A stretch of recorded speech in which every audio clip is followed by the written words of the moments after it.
wong urip mantu nek urung bubah jare ndonga dhateng putranipun ingkang sampun temu jodohnipun.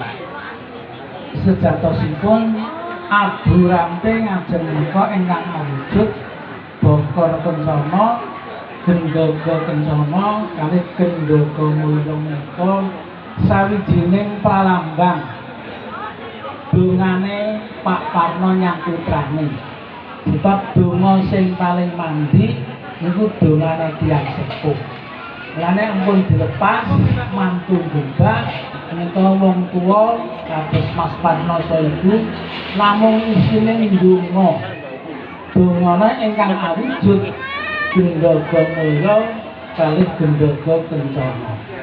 Gendhaga Mulya menika werdinipun maknanipun Pak Parno melepas putrane mbarep muga-muga sawise rumah tangga nemu kamulyan uripe.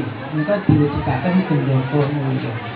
Lajeng Gendhaga Kencana menika Mas Parno semanten ugi saksampunipun mantu putrane ingkang bajeng harapane tiyang sepuh supados mangke gesane mulya bisa mencapai puncak keemasan.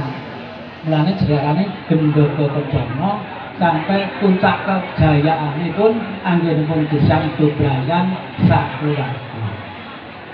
Lajeng kanthi banter disambut sah.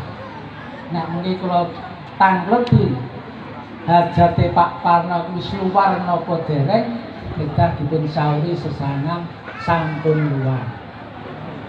Bisa nggih? Nggih. Nggih Pak Haji. Nggih.